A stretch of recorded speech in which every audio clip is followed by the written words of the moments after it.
Thank you very much. Good morning.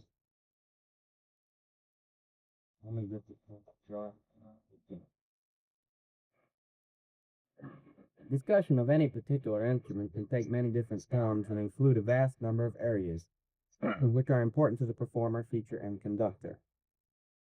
It would therefore be possible this morning to discuss any number of different facets of saxophone performance and pedagogy, all the way from simple concepts of rhythmic instruction and phrasing to the most sophisticated theories of double tonguing, altissimo range exploitation, and the use of the saxophone mute. It is therefore with a thought in mind that a beneficial treatment of all areas is impossible that I will today comment on a limited number of items which concern the teacher and conductor. I will discuss cursorily the history and basic literature of the saxophone and move into the practical realm of saxophone pedagogy by personal comment on instrument collection. The major portion of my remarks this morning will be concerned with the challenge facing the teacher when beginning a saxophone duty and the common faults in saxophone performance which confront the conductor feature as he carries on his works.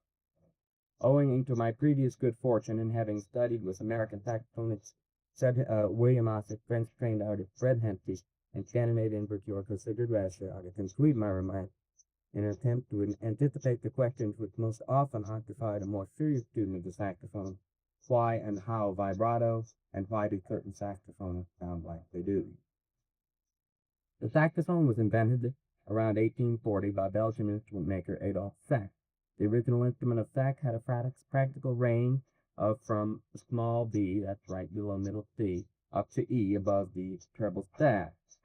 The bottom B flat and top F keys were added by other instrument makers before the turn of the century. The 20th century has seen the introduction of the fifth B flat key, which allows B flat to be played with only the first finger of the left hand, the articulated G sharp and low A and high F sharp keys, as well as several new electronic modifications of the instrument's capability. The saxophone has been improved somewhat since its invention, but a majority of the current literature for the instrument would be quite playable on the original instrument of Sax, something which cannot be said about other instruments, woodwind instruments in particular. The comparatively late invention of the saxophone has some rather significant implications on the literature for this instrument. There is no Mozart saxophone concerto to match similar works for clarinet, flute, and bassoon. Likewise, the marvelous cantata excerpts of Bach, which occupy the hours of many a flutist and oboist as he pursues his musical training, are not available to the serious saxophones. Truthfully, except for a few works of somewhat questionable quality, the saxophonist must be content to practice and perform music of the 20th century if he desires to stay within the sphere of original composition. The obvious solution to some of the problems of literature restriction is the transcription. Thus it is that there is Closet for the saxophone, Bach for the saxophone, and as you heard Mr. Pan and myself perform, Leclerc for the saxophone. Although some purists will deny the whole concept of musical transcription, saxophonists such as Marcel Muse of the Paris Conservatoire and Sigurd Rascher, now of this country, have opened a whole new world of pre-1850 music to the saxophonist by means of the transcription. Incidentally, the name of Marcel Muse, about whom more will be said later, is an important one in any discussion of the saxophone. His name is often mispronounced Mule because of an accent which is put on the final E of his name by mistake on a record cover some years back. If you're familiar with that name, it is a monophyletic mu and not Mule. That is education part of it. Everyone is fully aware of the inclusion of the family of saxophones in the contemporary concert and marching band. Most compositions published for band include parts for at least a quartet of saxophones, with more than a few also representing the opportunity for the utilization of the soprano and bass instruments. The complete family usage was principally fostered in the British band works of Percy Grainger and was later adopted in France during Mule's tenure in the French military band system. In America, the quartet of two altos, tenor, and baritone is undoubtedly the norm. However, when parts are present and the players and instruments are available, the soprano and bass instruments should certainly be used. Some of you may not be aware of the considerable orchestral repertoire of the saxophone. Works by such significant composers as Bizet, Hindemith, Prokofiev, Mussorgsky, Honegger, and Copland display the saxophone as a vital and important orchestral voice. It is, of course, the hope of all serious saxophonists that someday every symphony orchestra will have full-time saxophonists in its personnel. But the literature has to come a long way before this will happen. Take it from somebody who sat in the wings. That's by the Rochester Philharmonic, so a good number of times. I know this is true. I have distributed for your inspection, if you haven't got them there. Here, I refer a symbol to there. A list of solos and ensembles for the saxophone. I wish I could take credit for this. I can take partial credit for it because I committed some of the titles to Mr. Hemke, who was, like myself, a student at the Easton School when he compiled this list. But it should go under his name. He deserves credit for it. I don't believe there's a list. Mr. Rasher has made a list, but I don't believe there's one which approaches this. Of course, any lists of this type by the minute has compiled the list is out of date because new compositions are continually coming out, particularly for our instrument. It would take all morning to go over this list with you. It would take a lot longer than that, truly, to comment on each work. Perhaps this is not of the immediate interest to many of you who are not particularly concerned with the saxophone, except as a pedagogical and conducting tool. I'll therefore just give it to you. You can read it and use it. It's a valuable thing to have at the solo and ensemble contest time, and all the time. It's quite a nice list, I believe. There are also a number of etudes and study books listed on this list. In addition to this literature I have mentioned briefly here, I mention a set of rote studies, scale exercises, which I personally teach to all of my saxophone students, much to their disdain sometimes. There are 51 scales in this rote study that I put forth: 12 major, 12 pure minor, 12 harmonic minor, 12 melodic minor, 2 whole tone, and 1 chromatic. There's nothing particularly new there. By using the rhythmic pattern of an 8th note and 6 16th notes, 7 notes covered, with the tonic note getting the 8th note value each time, it is possible to develop quite a rewarding study of diatonic scales. Quite briefly, what it involves is starting with B flat, the lowest note on a conventional instrument, and going up as many complete octaves as are possible within the B flat to F range, not considering altitudinal possibility, returning to the B flat, and going to B, etc. And right on up the chromatic scale, building a diatonic scale on each note. Let me play.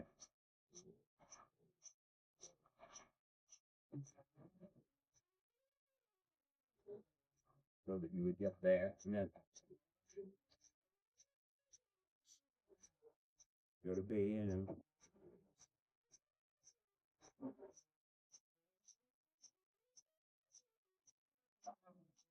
to B flat, etc. Right on up until you're back to B flat again.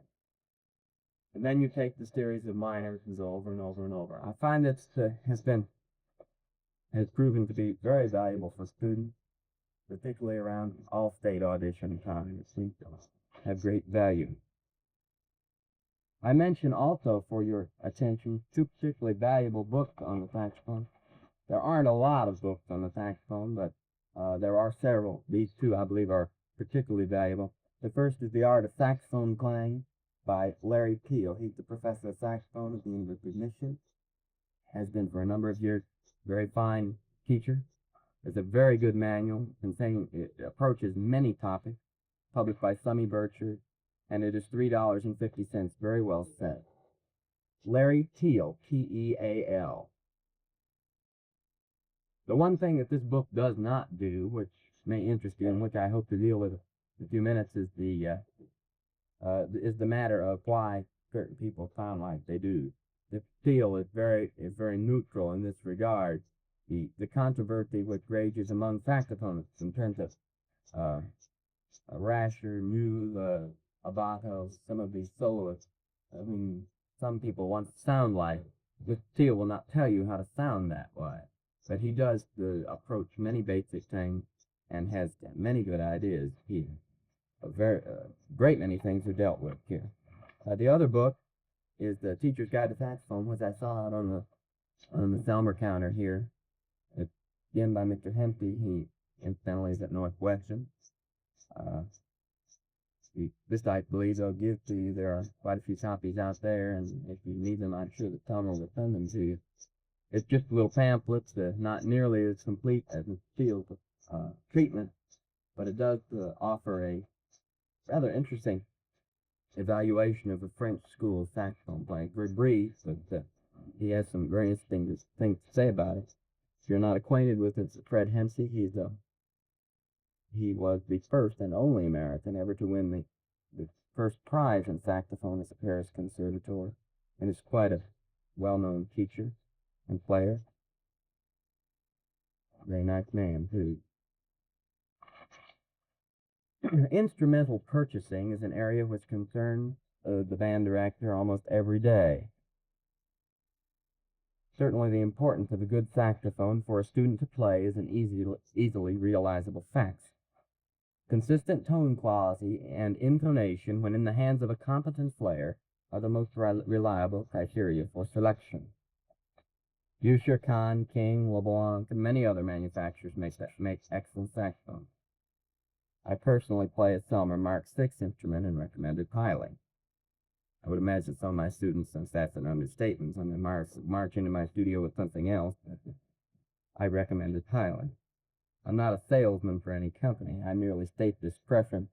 You can take it from there in your purchasing. If my opinion means something to you, then there it is.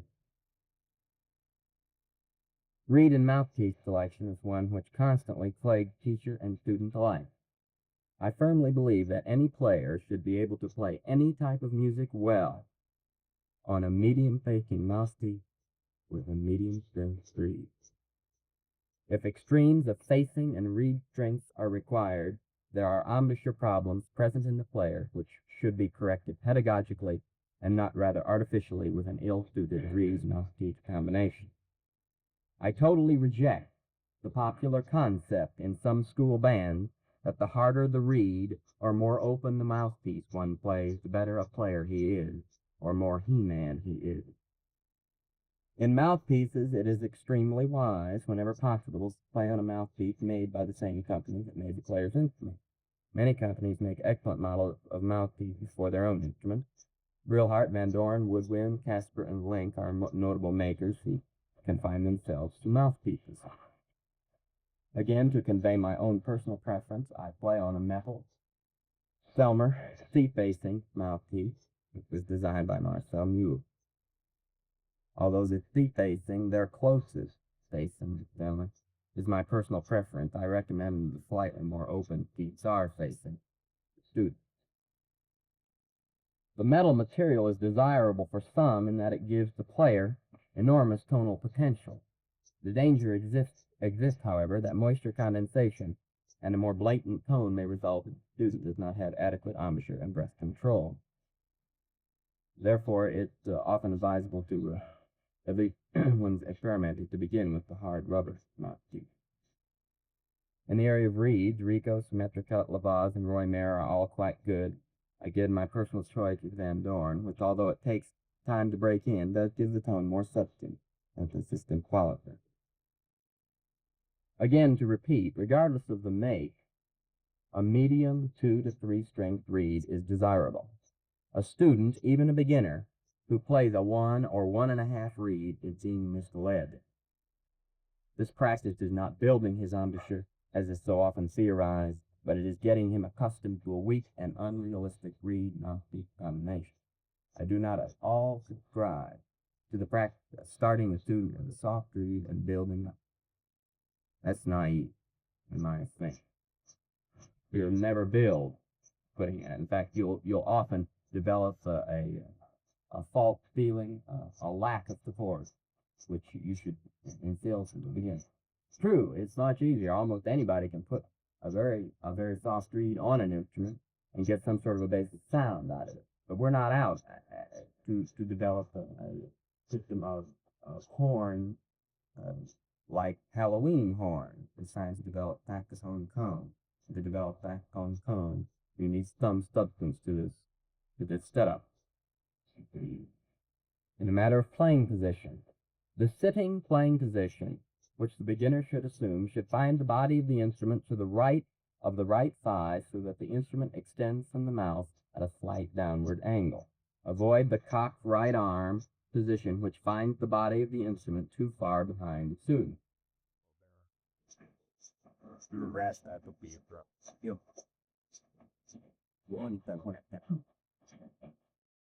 In other words, what I ain't saying is right here instead of right here. Right here. Very hard to play like this. You'll find the clarinet doublers often play it like this. Some play real well too, but they just give it off a lot with them, but they do it in here.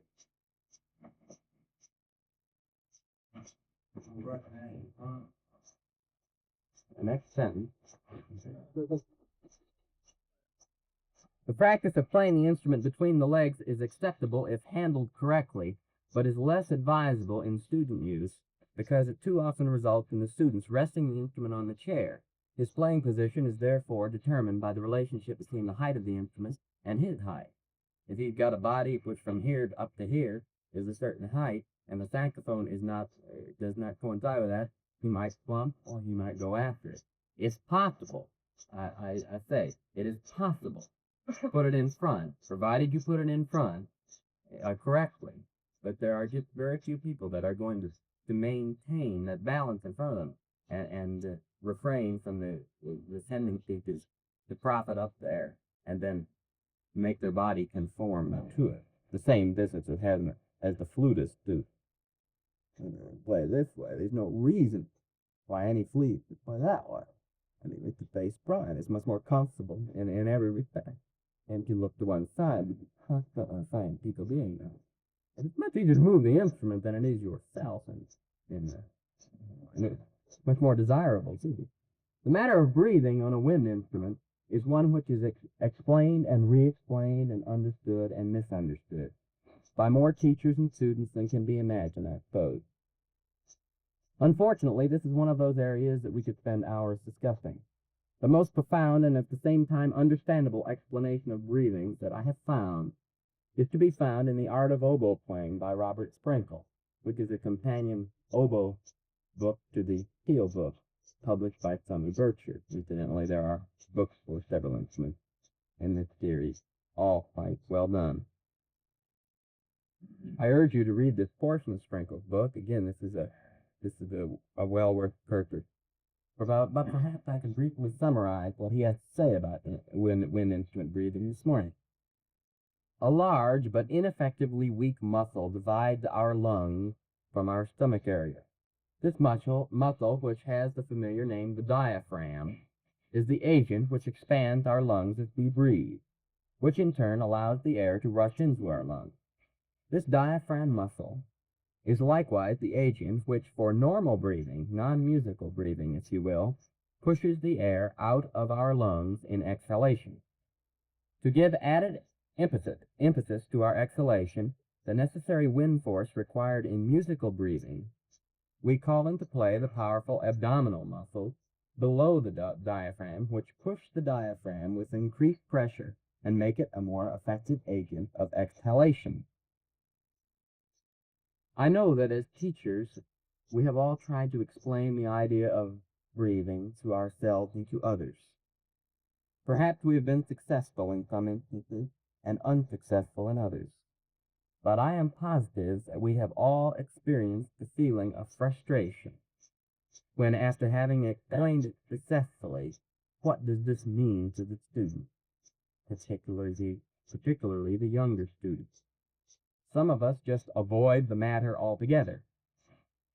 Some of us pass it off with an occasional breathe from the diaphragm, which incidentally is impossible because the diaphragm is a muscle, and as I checked the weather forecast this morning, muscles had not yet breathed.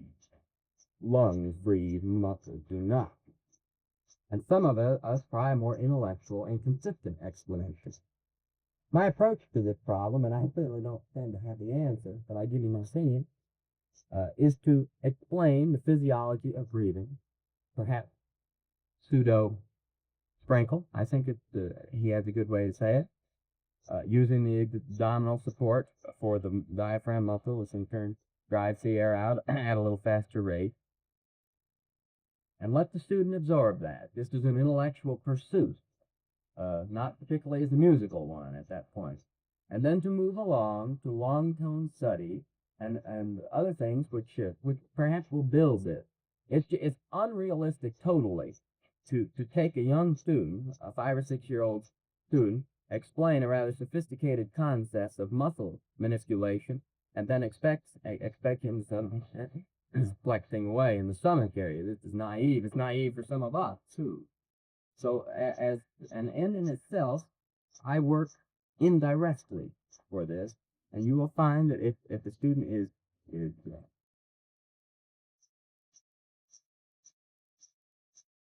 poor, he will end up, you will end up being able to say to him, see, that's what we were talking about. That's what it was about. And you can, if it develops properly, feel this. So my approach to this problem, rather than to sit there and punch somebody's stomach to end, and also the same for really to discipline a younger student are rather unrealistic. When he can't even get the instrument in his mouth, and yet you want to say something about breathing. My approach is to throw the idea out as an intellectual one, then works indirectly around it through musical means, and then to call his attention to it again. Often this has the effect of achieving a realization of what he is doing.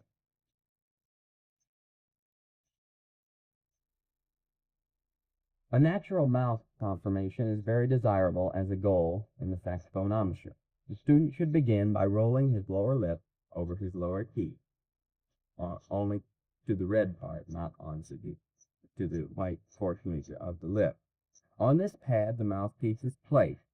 The next 2 steps are again quite natural. Drop the teeth down on the top of the mouthpiece and tell him to close his mouth naturally. The corners of the mouth should not be tense, rather the whole mouth should be natural but firm with feeling of surrounding the mouthpiece. Anti-clarinet talk is what I'm giving you right now. I'm not anti-clarinet, but in terms of embouchure construction. The saxophone should be tongued from the very first sound that is produced. No honking or just blowing should be tolerated. The saxophone should be tongued about 1/8 of an inch back from the tip of the tongue, making contact with the very tip of the reed. The initial tone of the student should result from the proper placement of the tongue on the reed and its resultant release with accompanying air pressure. Rote studies, perhaps revolving around middle register F and G major scales, are applicable here in that the student is not burdened incessantly with the comprehension of notation. The Rubank, Bellman, and Universal methods are all quite helpful to the beginning tree and have proven to be so to the teacher. As you may have gleaned from my previous remark, I firmly believe that never should the beginning student be permitted to do something incorrectly while mastering some other aspect of playing. To me, it is quite incorrect to let a student blow on his instruments in any manner just at the extent of letting these learn basic fingering, or to permit him to begin unslurred notes without the tongue at any point in his studies. It's a preconceived fact, I think all of us realize that music is a fantastically difficult thing to master. It takes years. We can learn basic arithmetic much easier than we can learn basic music, or basically techniques of an instrument. And it's all too easy to get so disgusted and mired down and thinking that a student cannot learn something correctly, and therefore to neglect one thing and concentrate on another. I would much rather have a student be able to play one note at the end of his first lesson correctly tongue with good sound, good playing position, and display several scales, just comfy, just slower. This trying out process, I believe, is the reason for teachers and not self-study courses in most of our students. Many problems are met by teachers and conductors as they deal with the saxophone. I have by no means mentioned all of them or even a great majority of them on your clinic outline. Perhaps I've been able to anticipate some of the questions, however. Although I have played the clarinet for many years and have no animosity towards clarinetists, a clarinet embouchure is not applicable to the saxophone. The traditional Bonad, McGinnis, Gigliotti concepts of embouchure construction, with which all clarinet instructors and players are familiar, pointed chin, rigid corners, and all, are in direct opposition to the surround the mouthpiece idea desirable on the saxophone. Often the cocked arm playing position is seen in the clarinetist saxophonist because it results in the mouthpiece coming from the mouth at a more vertical clarinet angle. Now, put it back like that, it will come out there. The double lip embouchure is rarely taught, but may occasionally result in a student who was for some reason never arrested. The lack of contact between the upper teeth and the mouthpiece reduces important personal tonal sensitivity for the player, and at the same time lessens the strength of the embouchure. Endurance is also considerably impaired in the double lip player. Intonation problems are experienced on the saxophone as on all instruments. The principal cause of such problems, notably in the extreme lower and upper registers, is instability in embouchure conformations. Players tend to over-relax in the lower register and over-pinch in the upper. Constant adjusting by the younger player should not be encouraged. Although all players do adjust slightly as they change registers, this should be a gradual and natural extension of the player's listening to himself, and not some conscious playing technique. To be sure, mechanical problems and fingering patterns can contribute markedly to saxophone intonation, but the great fly in the ointment is the enormous lack of consistency in the embouchure. Intonation and tonal inconsistency go hand in hand. Opening the oral cavity almost to the point of puffed cheeks will often relieve the thin high register heard from young players.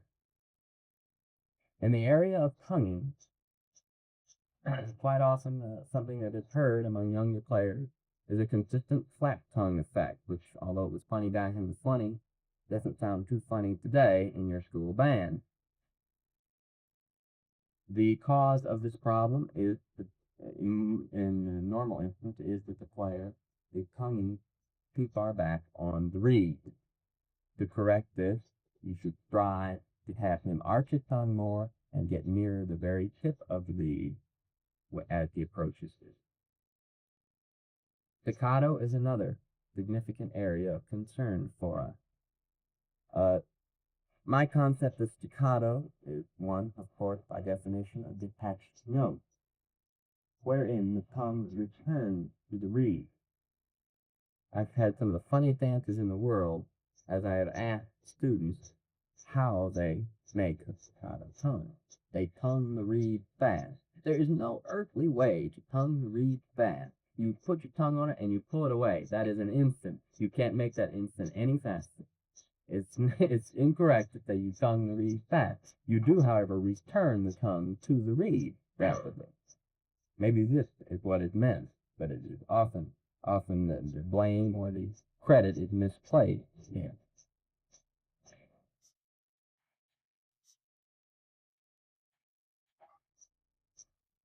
In the area of fingering problems, there are many. I have mentioned only a couple, and I hope that these will be helpful to you, because I think perhaps my approach, particularly on the second of the ones listed, is rather unique and might interest you.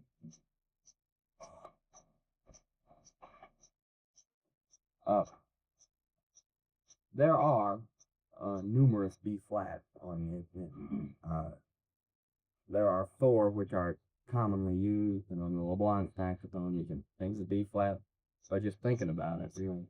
The standard B flat fingering and this is not often practiced in some areas, is the first two fingers plus the bottom palm key over here. A rather workable alternate is this finger, and if you play it with the first finger, two keys at the top, the large one and the smaller one. Another alternate is the one and one fingering, that's the flute finger. When I ever inherit suites from flute teachers, I get them. They all finger B flat that way. And then you can play it 1 and 2, likewise. It's very possible to use the fingering in almost any situation, any of the fingering, but they have a rhyme or reason for them, and I think this is something which you should know. The standard fingering in most diatonic work, when there is no A flat in the key signature, or A flat at these cards, is the side finger. In the normal B flat,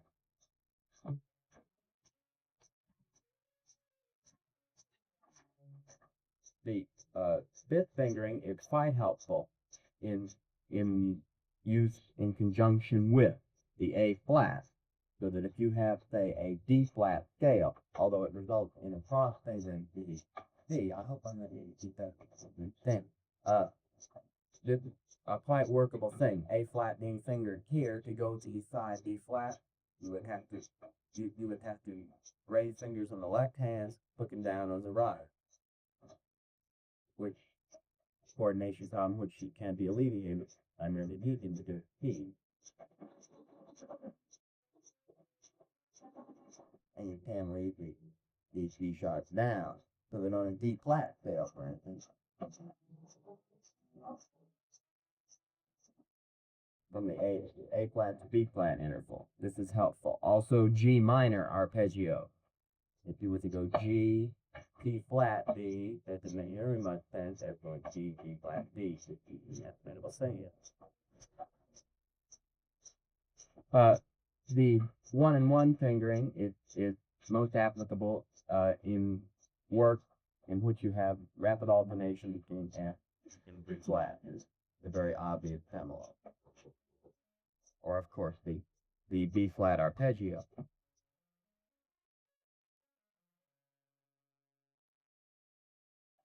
The next area, this matter of break disguises, is something which perhaps is foreign to some of you. We have on the saxophone a rather awkward place tonally. I don't think mechanically it's nearly as awkward as, for instance, the clarinet breaks, and that's the matter of C to C sharp, fourth line and third space, I'm speaking. And you have all experienced saxophonists who, when they get the C sharp, you know they're there because you can suddenly hear them. It often sounds,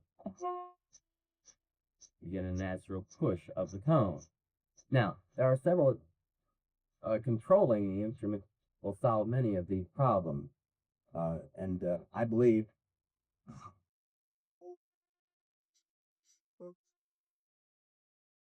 if it's handled well, you can do it. But there are other solutions to this problem around this register. The first one I'd like to show you is use of the long, what Mr. Steele in his book called the long C sharp. In other words, you use the low C sharp finger, but use it in conjunction with the octave key. The only danger is here, it must be, I used it mentioned earlier, it's P factor, the fair P factor, and not the other. But the only danger here is that it cannot overblow it. The tone it must be at a reasonably soft dynamic level. Perhaps it's okay.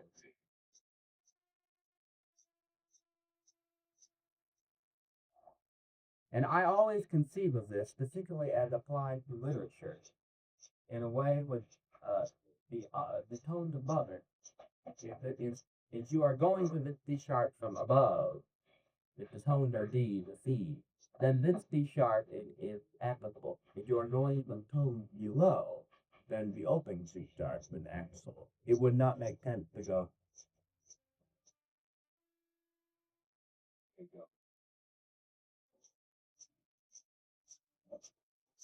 white lights going to my side.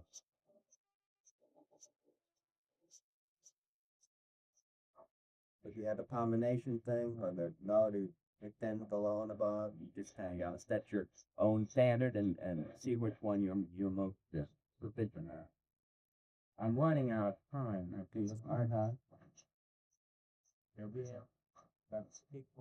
All right. I'm going to play. Is there something here that I'll do? Speed that's running down speed. It's not quite as usable. It is usable. It's just rather funky in there. Well, now, how about three job reading your right hand down? Was indeed too tough. Doesn't do much. I'm talking mainly tonal areas. I mean, look, Longhorn, though, it's better too. Well, I play that note start. It shouldn't be. Yeah. Because it often sounds out of tune because some of the other notes around it are out of tune, but it's one of them better. It could say if that is what you use there, a B flat constant. Well, but man, you're playing that D on most horns, probably other than a Selma. I see you don't stop. Yeah, right. That's good. But that'll fight. Yeah. Yeah. Some people got it. Some beer. Well, that'll come. I don't know what you mean.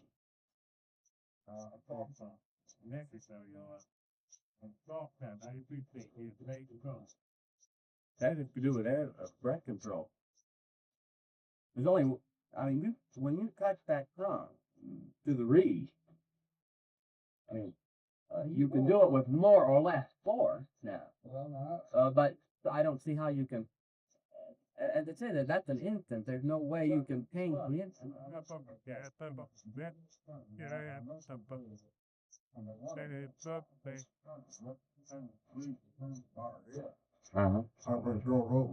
With that,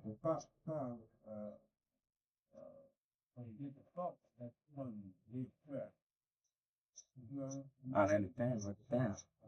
well, why get $10 about those? You can't find it one way. Yeah, tell me if I am about it. That's correct. Right. I it's the matter, the other, now there are certainly matters of force as applied to the reed. I for instance, is that what you're talking about? I come to very, same thing. I just don't. I don't.